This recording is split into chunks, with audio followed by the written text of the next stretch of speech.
Hi, and welcome back to the Cheeky Crypto Podcast. My name's Chris, and I am joined by none other than JB. How are you, JB?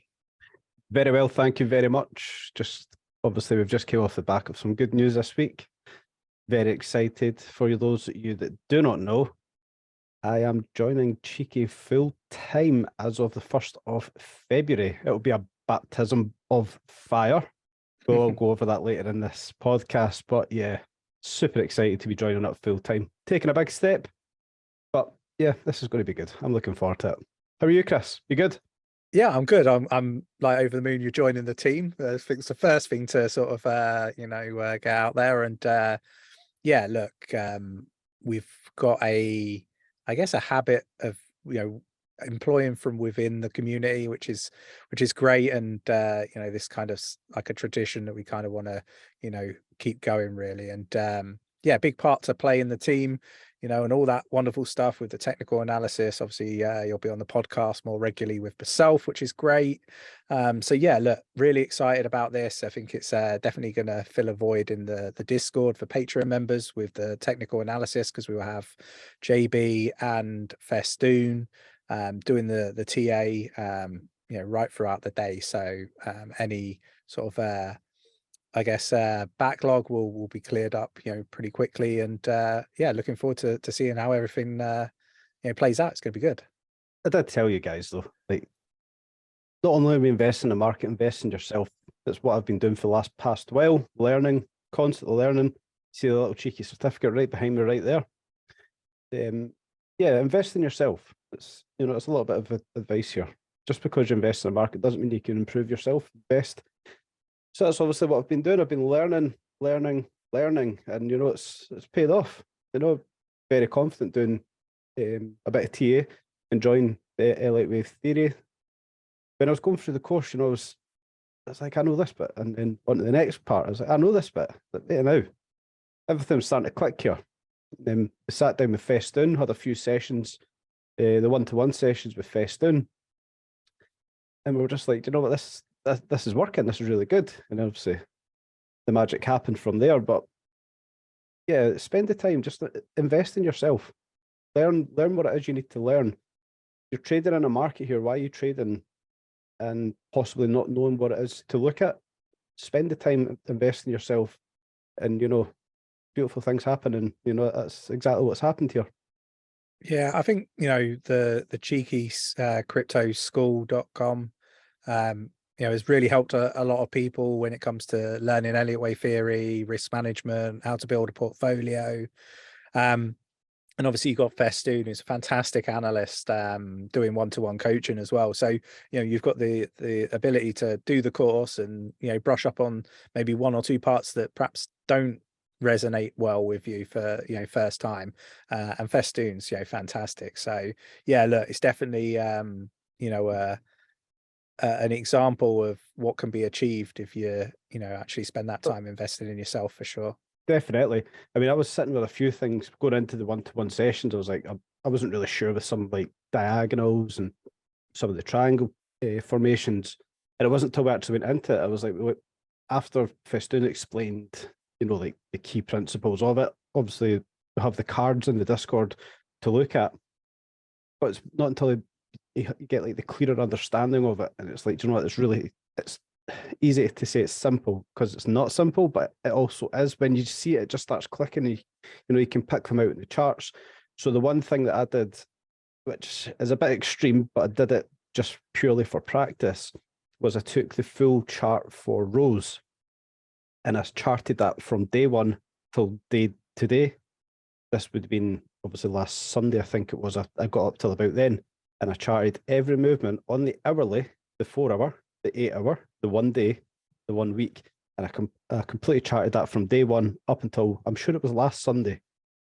And you find every formation in there. Anything you need to know, you will find it in that chart. So that's maybe a little tip for you guys. Go and find a chart, one that's got good liquidity, and you'll find all these patterns in here. So if you feel like you're struggling to see them, do a chart from day one. It takes a lot of time. Trust me, it takes a lot of time.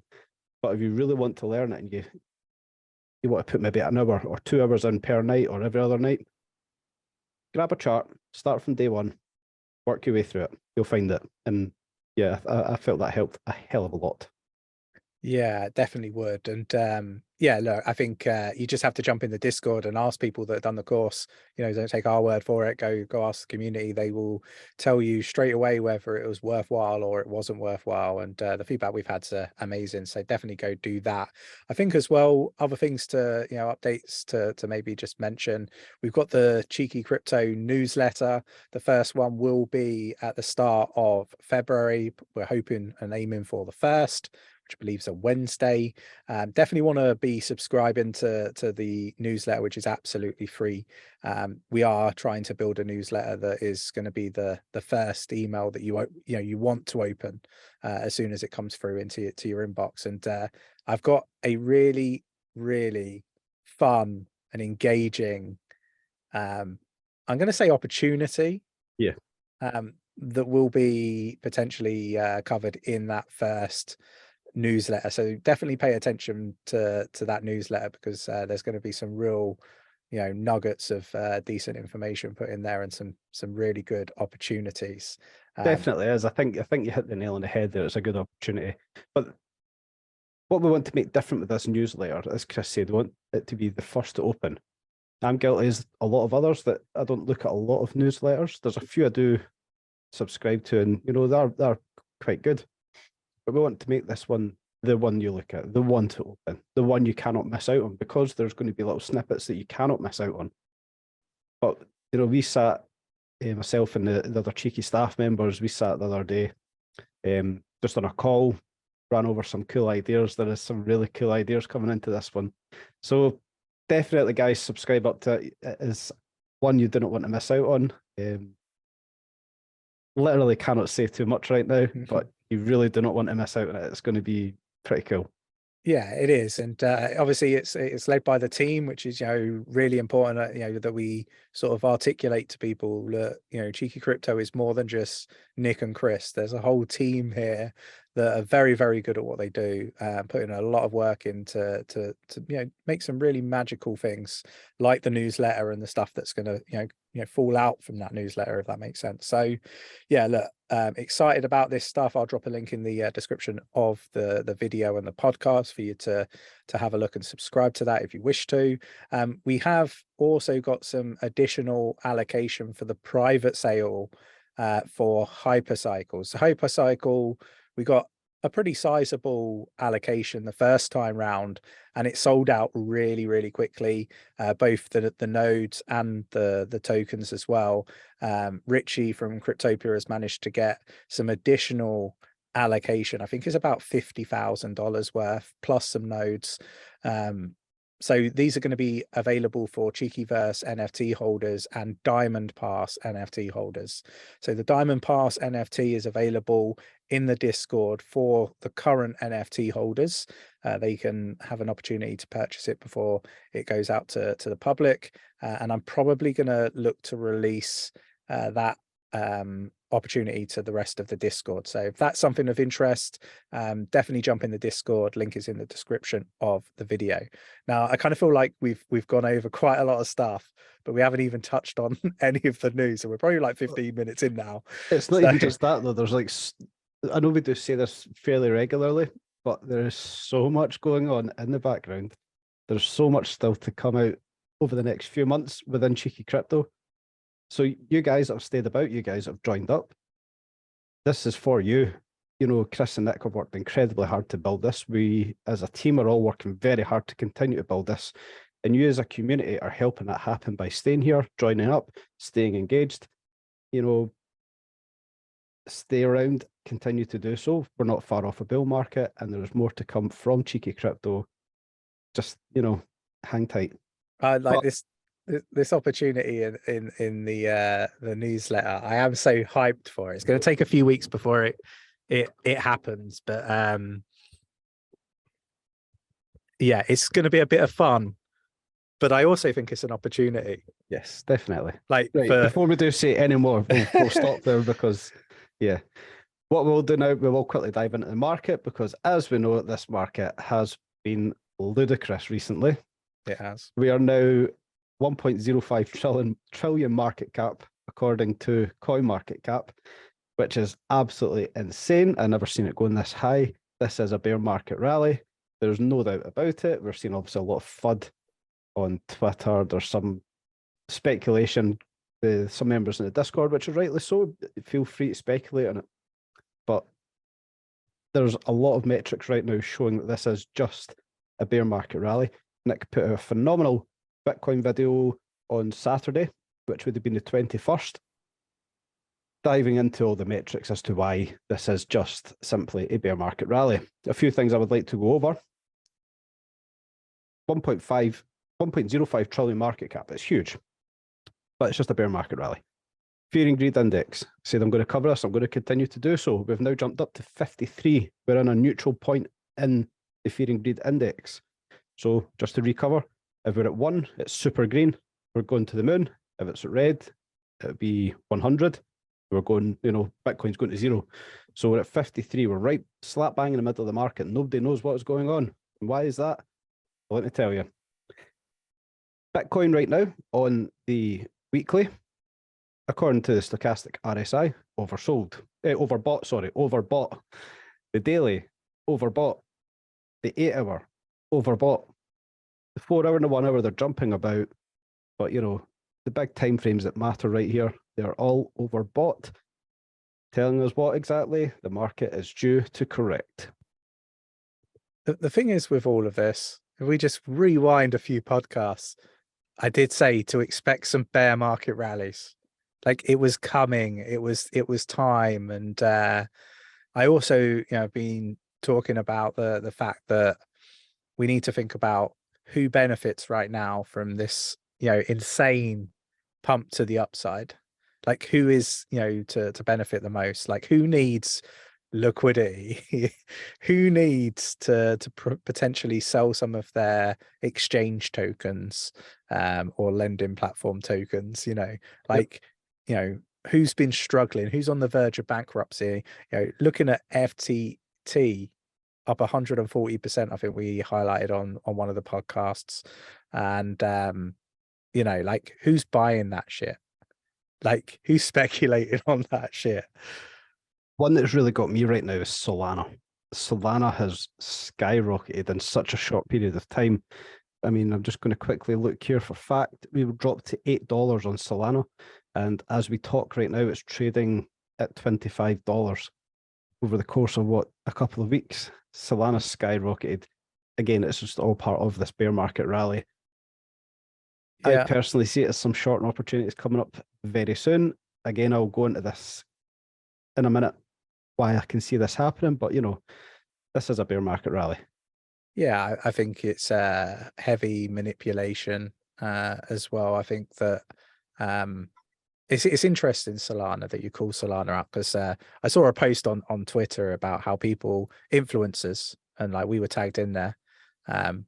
There was a slight, I guess, compliment in there that our channel was amongst some very big channels, and I'll come on to that in a moment. But it was basically talking about a lot of people were saying that Solana was going to die, and now everybody's like pumping it, and I guess they're talking about the influencers that we were tagged in with.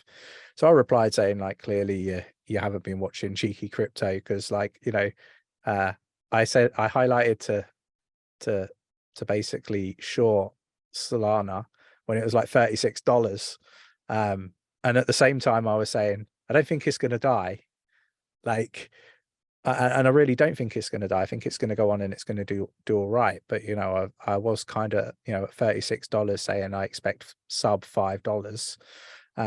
We also highlighted obviously FTX and BlockFi before ZZ put out his tweet and stuff like that. So I was like, I really don't understand why you've tagged us in this. But the reply was I tagged in big accounts, which I thought was a bit of a compliment, because we don't see ourselves as like a big account, like not like Altcoin Daily and some of these other channels that were next to ours being tagged in. First of all, it's notice for you guys. You are being noticed now. As I say this, I mean you guys as in Cheeky Crypto. You're being noticed now for the calls you've been making, which they play out time and time again. So as we're at $25 for Solana, do you still see sub $5 for Solana? I do think that we will, and I know this is going to raise some people's eyebrows, and it might not actually happen, but yeah, I still think that, you know, there's a potential for it to happen. And the thought process that I have around this is these big companies that have failed and gone bankrupt and are in the bankruptcy sort of process, I guess, they hold an awful lot of Solana. So I do think that eventually it's going to find its way onto the open market. Now, I was anticipating that it would land on the open market whilst we're still in a bear market with the macro looking terrible.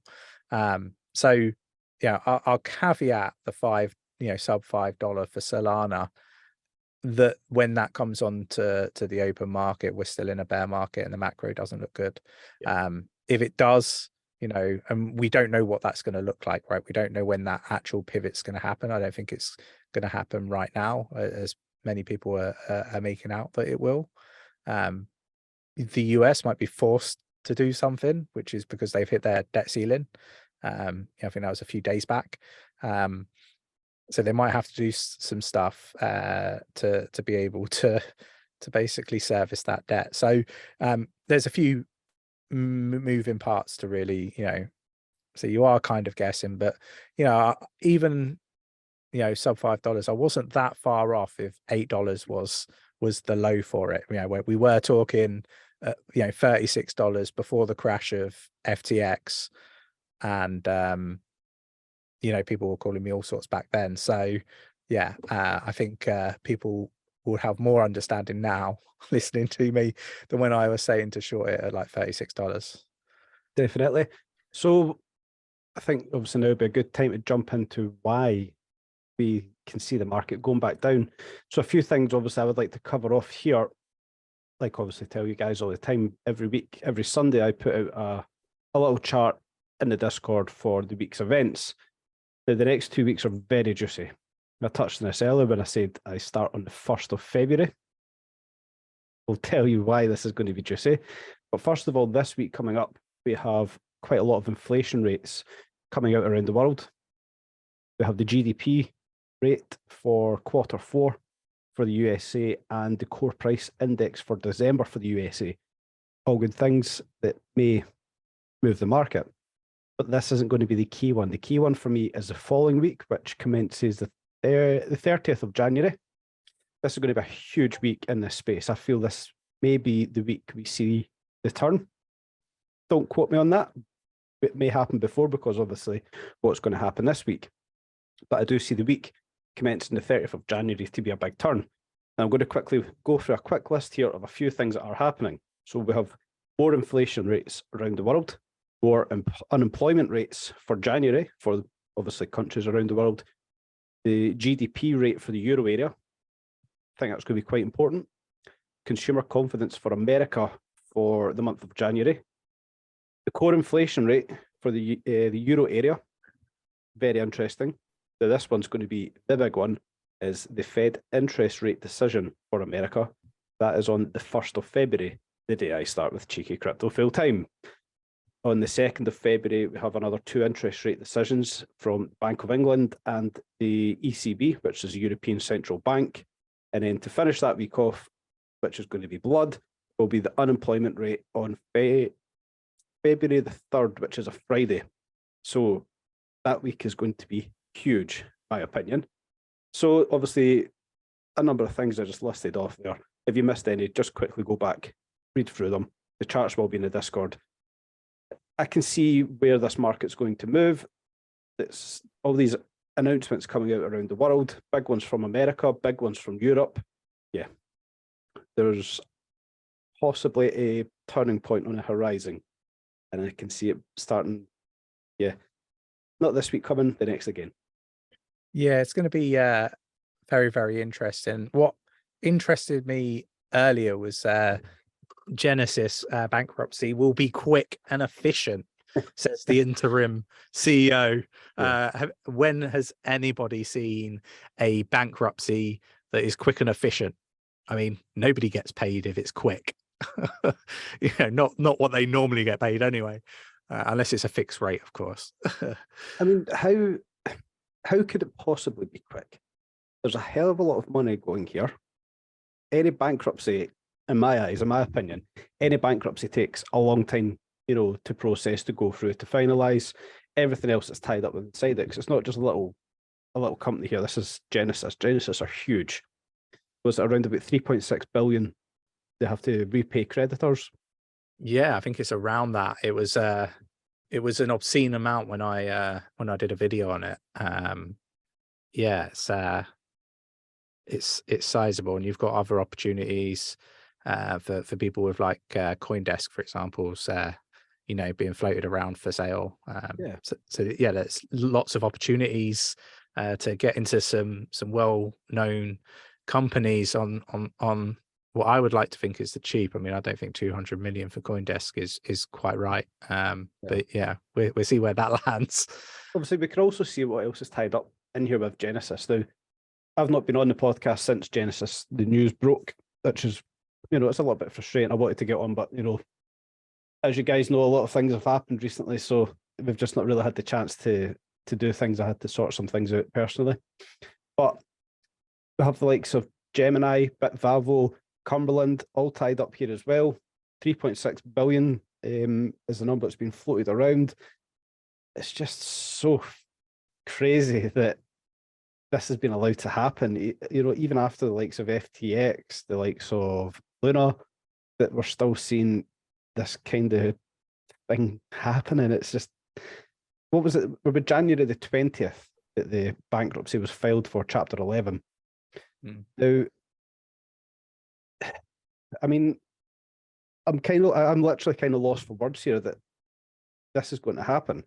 And that is finalised now. This is going to happen. Genesis are going bankrupt, and it's going to kill the market. And the fact that we still have a lot of influencers, in air quotes for those that are listening, that are pumping the market, the bull run has started. How can a bull run be started when we have this much money, up in the air that we just don't know what's going on with? It just dumbfounds me that this is still, folk are still thinking this way. Is it something up to around 100,000 creditors are affected by this 3.6 billion? There's so much money, so many people affected, so many companies, institutions, lending platforms are all affected by Genesis going bankrupt. Yeah, I think it's going to not be quick, and I don't think it's going to be efficient either, to be quite frank. Certainly won't. Yeah, like I don't know if he's gone for the job and that's what he's told everybody, and he's just sticking to his lines.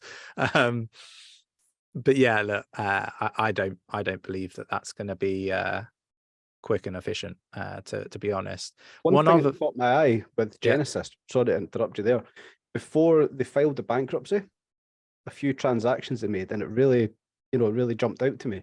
50,000 Ethereum moved to Coinbase, 20,000 Ethereum moved to Bitstamp, 5,000 Ethereum and 3.9 million USDT moved to Kraken, $7.7 million worth, no, 7.7 million Phantom tokens moved to Binance, and 36 million USDC moved to a new address. So they knew they were filing, they knew everything was going on, yet they still had the opportunity to move so much money before bankruptcy was filed. Yeah, we all saw that in the Discord, obviously, with all the the feeds that we've got going in with the data and everything. So yeah, look, it's really interesting, and yeah, it was exactly what we were all thinking was coming to fruition in our Discord. And yeah, I was saying how quiet it was, and to be expecting this. I mean, I was already using terminology as if it was just a matter of time. So go back through the videos, it's quite amusing. I was like, oh yeah, shit. I was like, yeah, when they file for bankruptcy, it wasn't like if, it was when, and stuff like that. So yeah, felt confident that they were never going to achieve what they had set out to achieve. And yeah, definitely, it was just too much of a tall order to achieve that. And we need to obviously be honest, and I guess expect to expect that.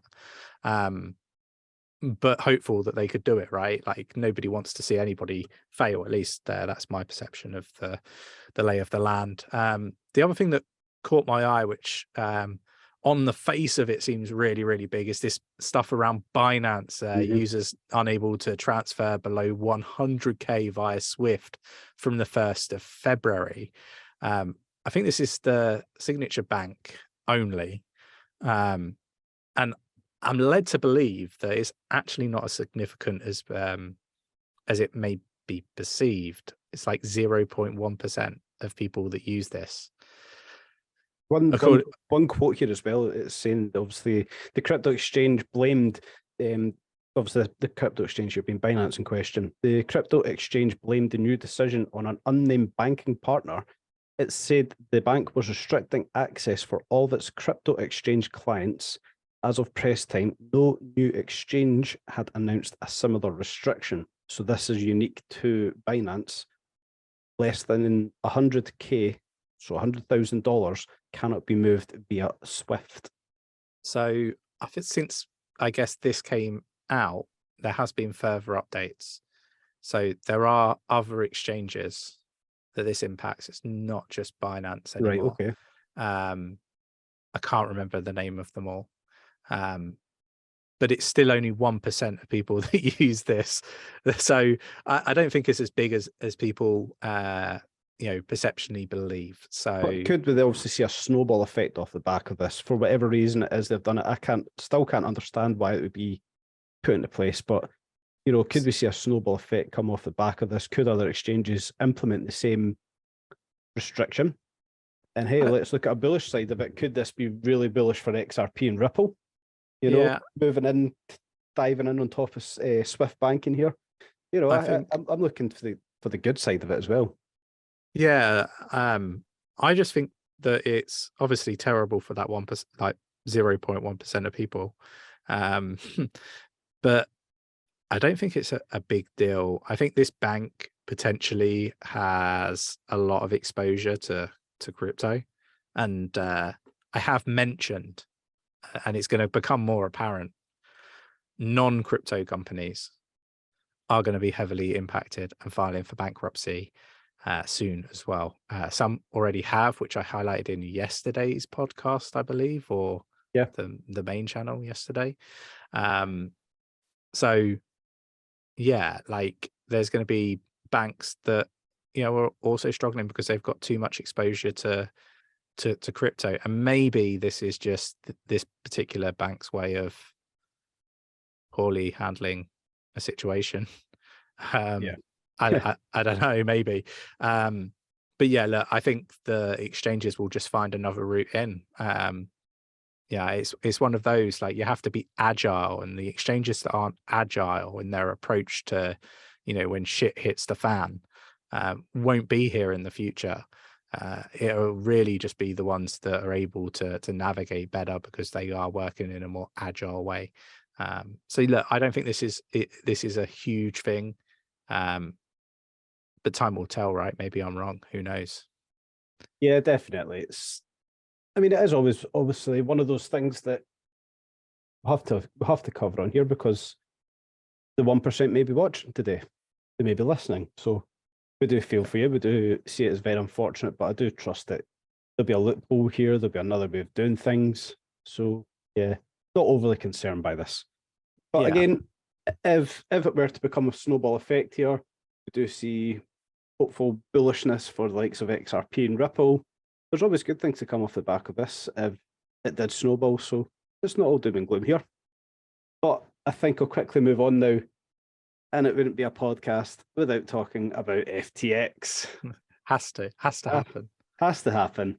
So we're seeing here, it's again FTX and money.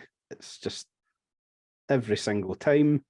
But it comes to me as no surprise that SBF could be made to forfeit as much as $700 million. What a surprise. So this is obviously his shares in Robinhood. I think it's 55 million shares he has in Robinhood, which is around about $525 million worth, plus some bank accounts of his. Now, I found that to be very interesting. The fact that they've got into his bank accounts and found $171 million.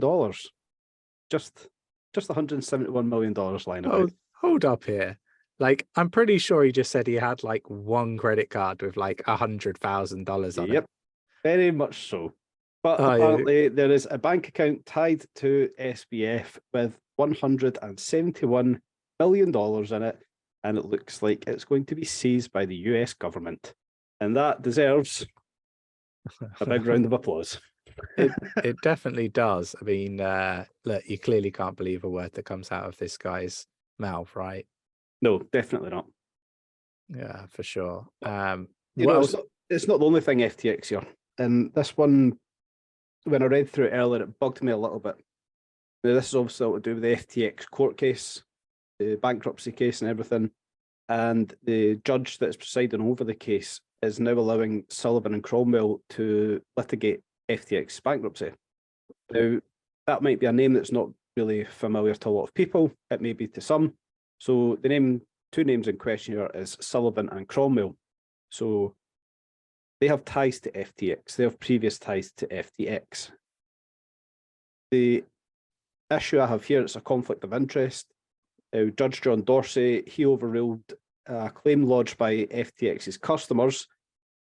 Now, they've alleged that the firm Sullivan and Cromwell previously worked for FTX, not representing them or advising them. They worked for FTX, and this itself presents a conflict of interest for the case going forward. And I fully agree with that. Even previously, if they were only associates or they were representatives, it doesn't matter. They had previous dealings with FTX. They knew what was going on there. You're absolutely dumbfounded if you think that they never knew what was going on. These guys were in all the paperwork for FTX, and it's now got to the point for the bankruptcy case that they are now legally being allowed to represent and to litigate the bankruptcy case for FTX. I think it's absolutely bonkers. Scandalous.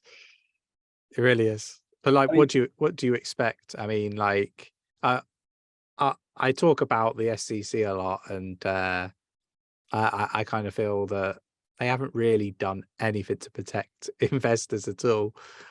And surely they should be stepping in.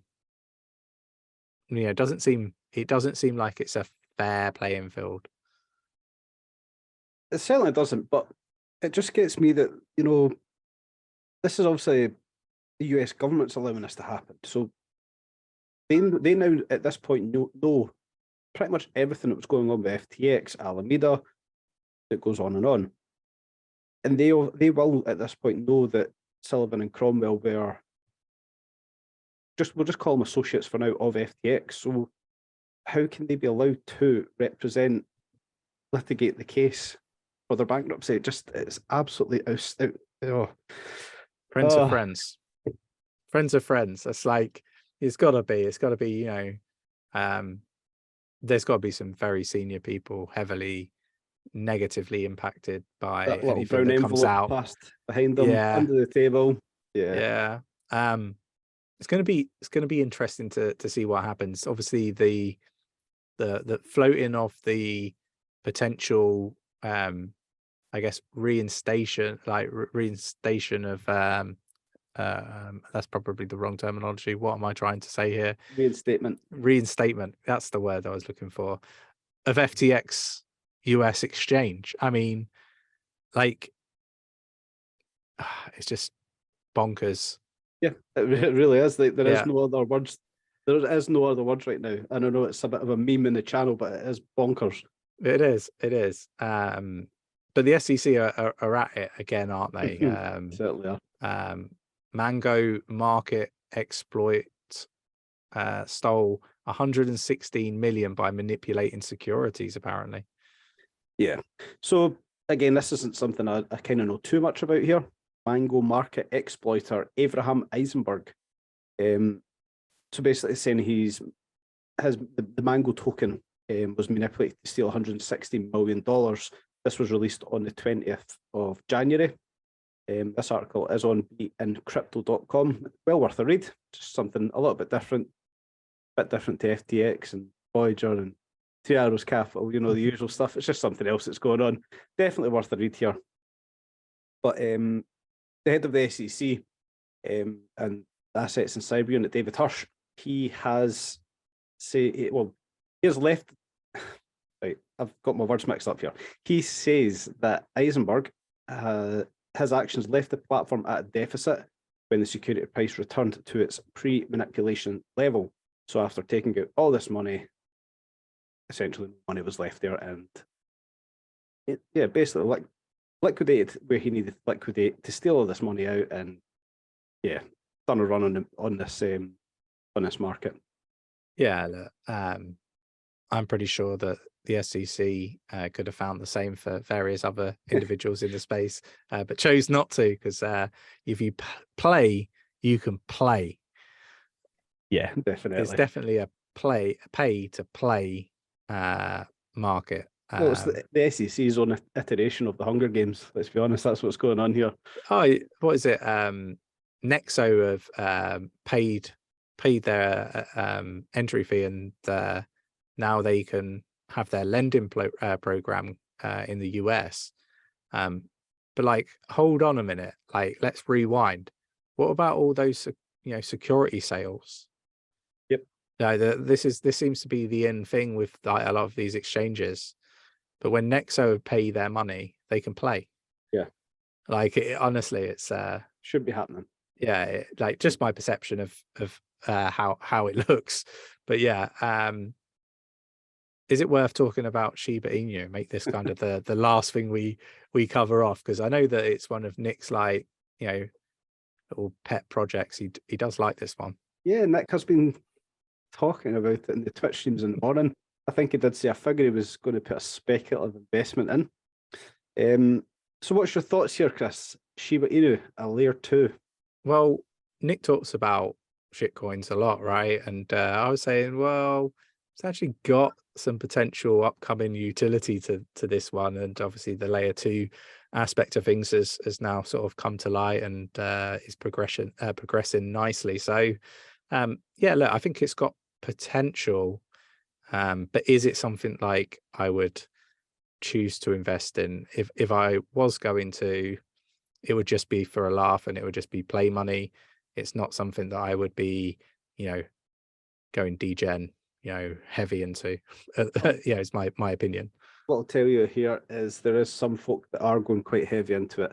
So according to whale stats, the top 1,000 ETH whales, they hoovered up $422 million worth of Shiba Inu in less than 1 week. Obviously, this is all on chain. You can go and find all this. Sorry, guys, I've got the football in the background and my team's just went 3-0 down. Sorry, I'll go back to it. Yeah, $422 million worth of Shiba Inu moved in less than a week. It's all on chain. You can see this all moving. There's been obviously a lot of talk recently about Shiba Inu being a layer 2 to rival the likes of Doge. Yay. Just what we need. Now, if there was, for me personally, I've already covered this before. If there was one I was investing in, it was Luna Classic. I don't invest in it anymore, but I think it would be wrong not to take a punt on one of these little things, the likes of Doge, Shiba, Luna Classic, whatever else there is out there. Speculative investment. If it does well, you've just made a hell of a lot of money for something that you don't really believe in. What's more beautiful than that? I don't think there is anything more beautiful than that, to be honest. I really don't. But yeah, look, you also see though, when these things move, they move. They're micro cap, they jump huge volumes. So when they jump, they bloody jump. You make some quick money on that. You make some good money, good percentage returns. Yeah, not for me. But yeah, anything I guess final words, anything you want to cover off before we sort of wrap this one up? For me, I'm going to go a little bit personal here. It's just a thank you to everybody watching and listening. The nice, kind words I've had in the Discord, a couple of messages I've had as well. It's been a big step for me to do this. Just like the podcast alone was a big step. So moving even further forward to join up full time here, I'm leaving behind obviously a big career. It's no secret I work with Tesla. Walking away from that, it was very hard. It was a very big decision, but now's the right time. This is the future. I'm ready to be a part of it. So yeah, just a big thank you to Nick and Chris. They believing in me, Festoon believing in me. Yeah, let's make magic happen, guys. And I'll leave you as always, if you are going to trade, tight stop loss, get great games, stay safe in the space, and I'll see you in the next one. Yeah, and I'll echo that. Really excited about obviously the next steps, and really looking forward to seeing where the Discord and the Patreon membership side of things, levels up to.